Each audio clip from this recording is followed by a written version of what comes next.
morning, everyone. Happy Sunday, day 21, 3 weeks, almost to the finish line. So what we're going to do today is we're going to sort of regress or move back into what we've been doing before this, like extreme holding, focusing on one retention or the other.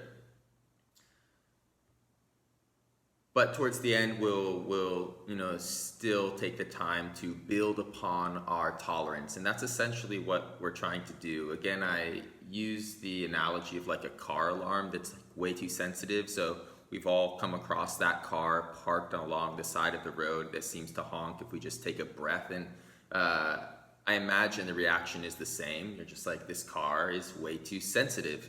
So that's our brain being way too sensitive to CO2 content in the blood. And for me, that analogy and that reality, that biological reality, really helped me. It gave me faith. In Sanskrit, faith is shraddha.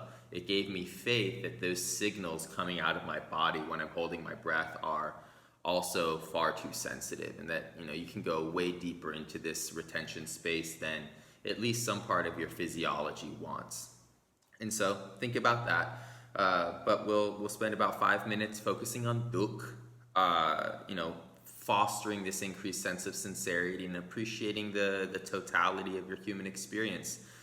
If we don't do these sorts of things and this sort of, expansive and honest contemplation of who we are, if we don't do that, very much like our muscular body, it will continue, our sense of self will continue to calcify. It will continue to narrow until eventually we are overwhelmed with a great numbness. And I think this is the grief of the existential crisis. When we hit a certain point in our lives, we probably many times in our lives, we tend to question who it is we are. Are we on the right path? Have we been true to ourselves? And this is because of lack of practice, a lack of honesty or sat in regards to our full emotional spectrum. And so take the time to think about dukh in the beginning. And then we'll go into our breath retention, a 1 to 1.5 ratio.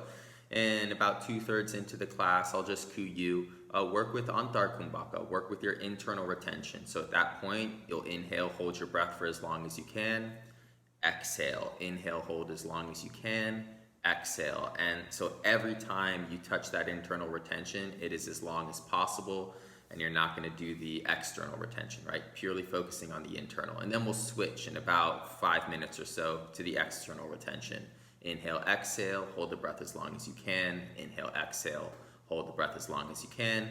At the end, as always, focusing on kaivalya, our aloneness, which at this point I hope sort of like paradoxically, you focus on this aloneness, and then your hands are at heart center, you're externalizing, and for some reason you feel more connected to the world in that isolation. And so the concept is your isolation encourages sincerity. Yogic philosophy, Sankhya, is a dualistic system, and it is also a non-dualistic system, meaning we have to separate from this like unconscious connection with ourselves and the world and forge a consciousness, extract our consciousness. And then once the two pieces are, sort of very clear to us, then we reconnect them. And so it's a two-step process. Duality leads to non-duality in this sense, and separation leads to a more profound reconnection. So just stuff to think about, and that's about it. I wanted to throw some Sanskrit terms at you just to help amp up your spirit within the breath retention. The first is the definition of yoga, which is NIRODHA. You are controlling yourself, and freedom comes from this powerful sense of self-control. The yogis, the ancient hatha, so hatha ascetic yogis, the practitioners that predate the word yoga itself. When they were practicing, there was no concept that it was yoga. They were just sort of doing what they were doing. At this point, they were called SHRAMANA. They were called strivers, and they were striving for power, not necessarily sort of like divine, benevolent union with the world. They were striving for spiritual boons, and that intention culturally changed over time, but their name was SHRAMANA. And so what I'd like you to consider is that you are striving and attempting to control yourself to develop power over yourself and your life. And so in that, it's a very sort of egotistical thing. We want that control, and that's sort of beautiful. So let that provoke you while you're holding your breath and trying to push your edge. And the last thing in regards to these sorts of people is, the reason the culture of yoga, of these shramana, shifted into something more benevolent and what we would associate as spiritual is because they were always left on the outskirts of society. They were also called fakirs, which meant sort of like the strange and unwelcomed. They were doing abnormal things, which will always sort of push that sort of person out into the margins of culture. But in that distance from what is regular, what is routine, they at least started to take advantage of that and would come into towns in need of food or in need of shelter when they were vulnerable, and take advantage of the villagers. And so the ancient yogis weren't necessarily these benevolent sort of Buddhist-like spiritualists. They were more ravenous, more intense, and more ferocious. So think about it. That ferocity is powerful, though. So when you're holding your breath really intensely, think about that power, think about shramana, think about ferocity, and see if that helps you push the edge. All of these ideas, as quickly as I spew them out, are just being shared to encourage you to trek deeper into a CO2 buildup, to trek deeper into like a physiological change. And then in that recoiling, that reconnection, there should be a more pronounced sort of sense of, I'm just here, completely dismembered or disconnected from the thought process, and in a true sense of meditation. Awesome. Okay, everyone, let's get into this. Happy Sunday. Powerful seated position. And so in light of that conversation, powerful, more powerful than you're used to, how do you provoke that extra sense of power? Build your lines, your physical lines. So really straight arms, random finger to each thumb. The remaining fingers also very straight. You'll feel the top of your hand now pointing down and contract. Shoulders and shoulder blades pull away from the skull. Open your chest. Right? Think about Superman opening up his buttoned shirt as Clark Kent. His big S on his chest is revealed. Your chest is opening. And that will provoke power. And that demands control. Jaw is shut. Press your tongue into the back of your two front teeth.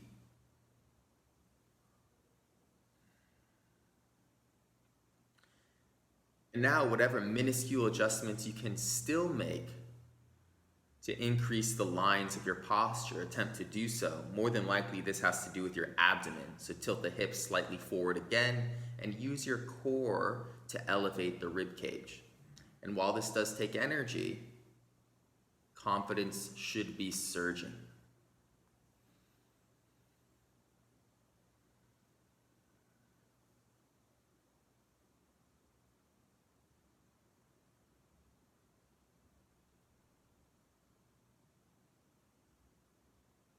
And so there's archetypal knowledge out there that our greatest enemy is ourselves. Our greatest obstacle is ourselves. The yogis are not unique in discovering this condition of the human psyche. We are the shadow. And it takes so much self-control, so much power, so much sort of heroic virtue to honestly interact with that psychological force. This is a huge part of Carl Jung's theories of, the human mind. And this is ultimately what we're doing when we're honoring our imperfection and honoring dukh. So for the next 3 minutes, contemplate.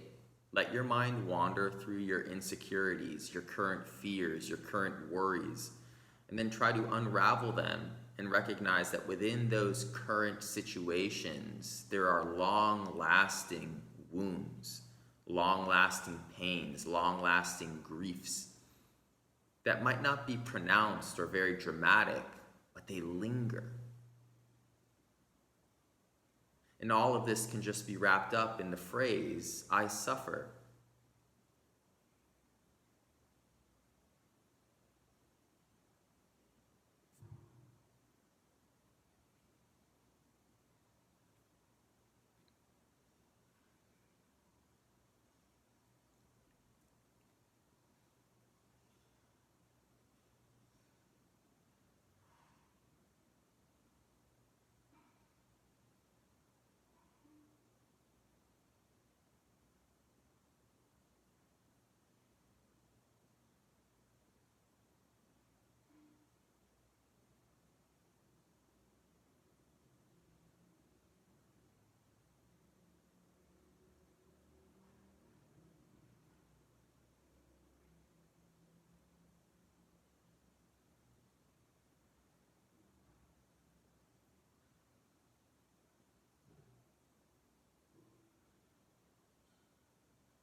So we all can intellectually acknowledge that there is pain within us, but notice how there seems to be this perhaps insurpassable gap where the intellectual pain only stays intellectual.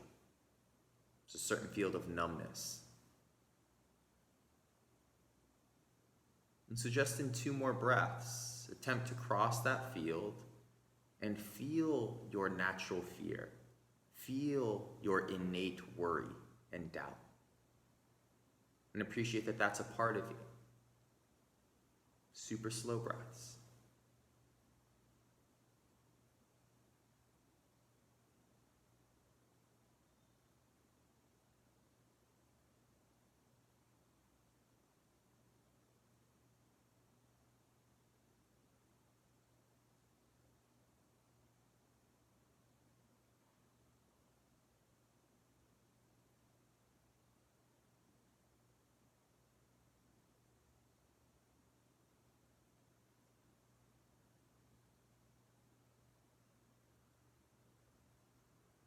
Now, alongside that, there is joy, there is happiness, there is excitement, there is wonder, there is love, and there is compassion.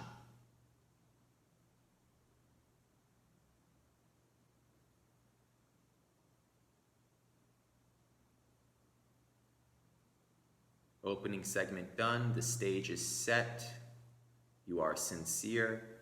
Let's get into Kumbhaka. Inhale, hold, exhale, hold. Let it be purely physical now, a 1 to 1.5 ratio. Do your best to expand upon your inhale to increase your baseline so that the rest of the technique also increases.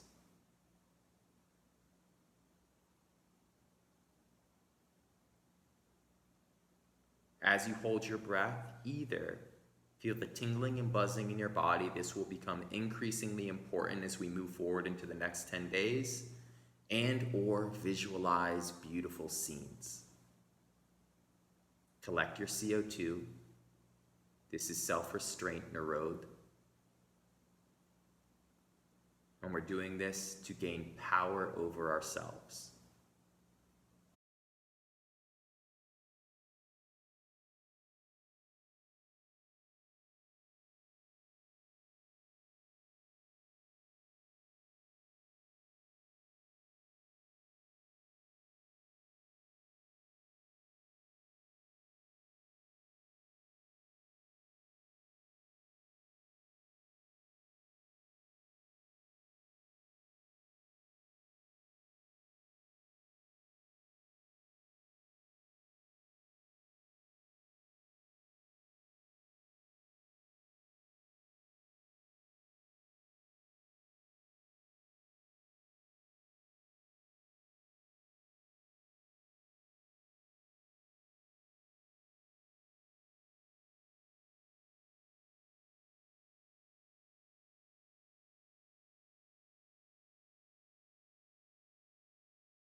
Work with the internal retention only now.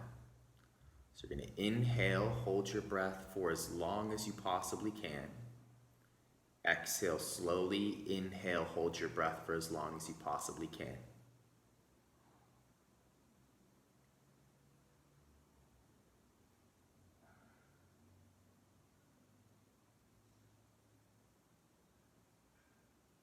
Appreciate that the alarm that signals too much CO2 is far too sensitive, so mistrust that voice in your head and that feeling in your body.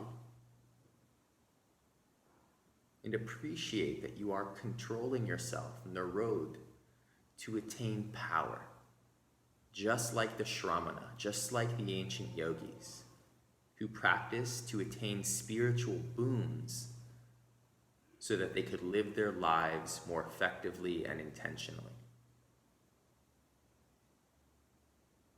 The difference is, where most collect power to impose it onto others or their environment, the sincere yogi attains power only to control themselves. And what that control manifests as is self-restraint.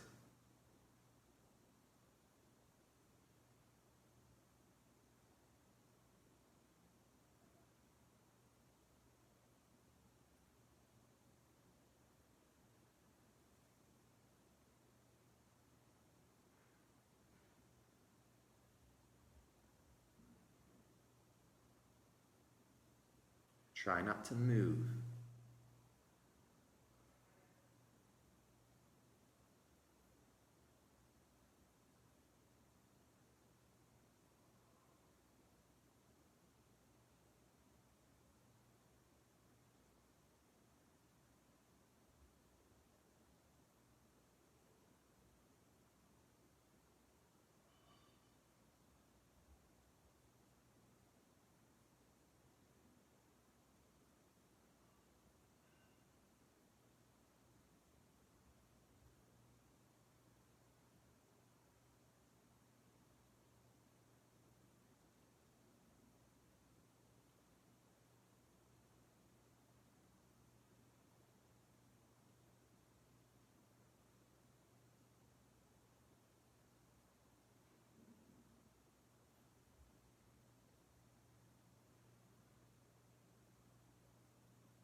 Switch focus points to the external retention. Now inhale, exhale, hold your breath for as long as you can. Inhale, exhale, hold. Inhale, exhale, hold. Remember, focus on tingling in the body and visualization.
Now a taste of things to come. Inhale as slowly as you can. Hold your breath for as long as you can. Exhale as slowly as you can. Hold your breath for as long as you can. There's no more counting. Just a couple minutes of this. Every segment of Kumbhaka is prolonged into its maximum. Control yourself, NIRODHA. Overcome the fear of these sensations. Hold your stillness and see how far you can go.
Final round on this last external retention. You've exhaled and are holding the breath. Hold for as long as possible. Feel tingling sensation, visualize beautiful scenes, and or think of NIRODHA. What is the extent of my self-restraint? After that, breathe deeply and normally. Perfect stillness at this point.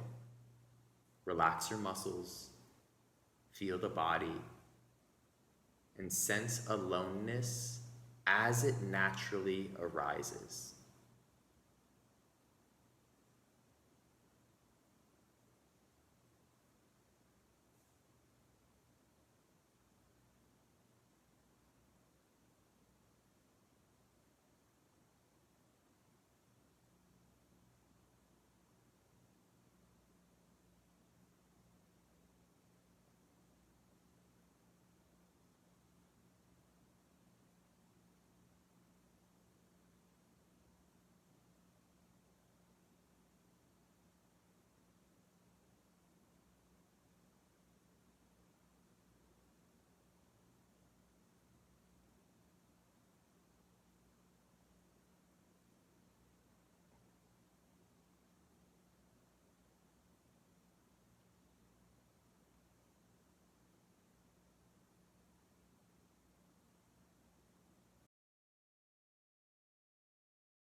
Dramatically slow down your natural breath. Notice the immediate effect that has on your sense of presence and your sense of meditating.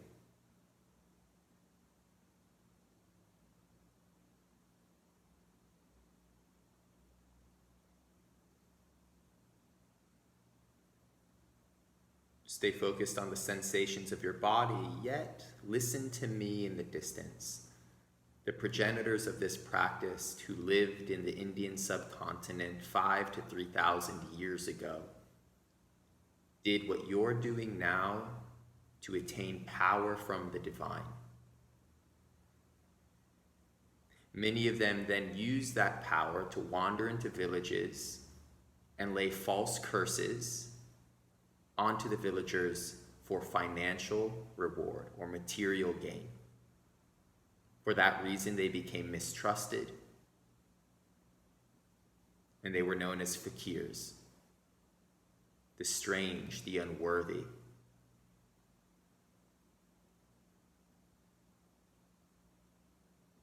Over time, the yogic culture evolved into something spiritually enlightened, meaning they would use this power to do good and or only reconnect in a deeper way to the divine.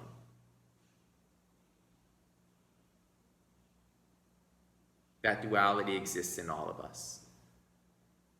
The voice of good, the voice of wrong.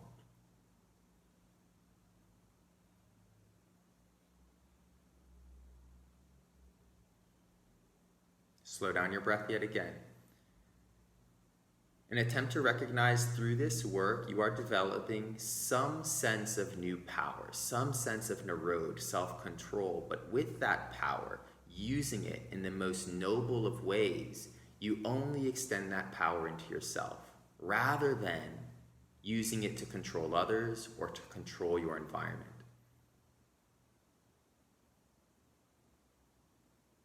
All things need power, ourselves, plants, the universe.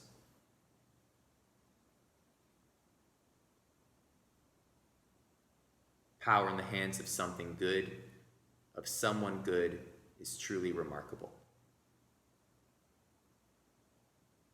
And so embrace this as a ritual of power.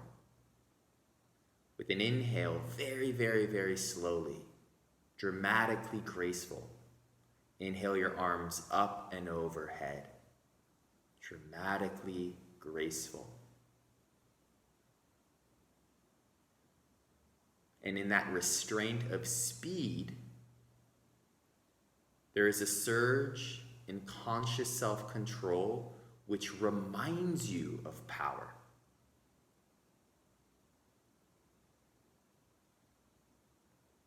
Lengthen the spine with an exhale.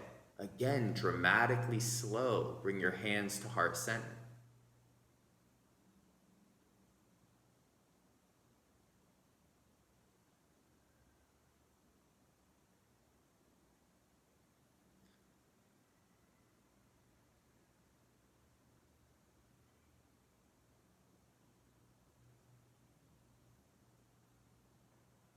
It's through our own practice, our own inner experience, that the history of yoga and its characters and the philosophies of yoga and its mind become real. NIRODHA, self-restraint. Shakti, power.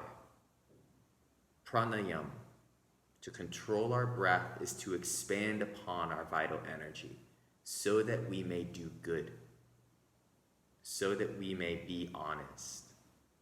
And so prove your sentience and sense yourself.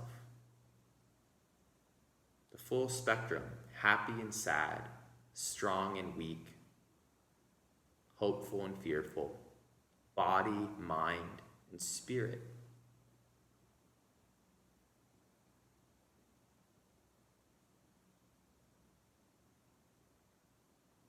Thumb knuckles to third eye center.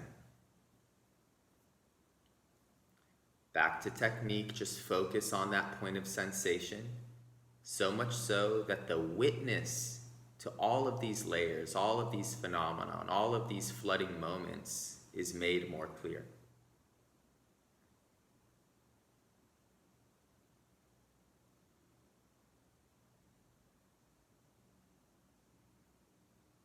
Memorize this space within you, deeply personal, deeply sacred. It cannot be shared. It can hardly be articulated.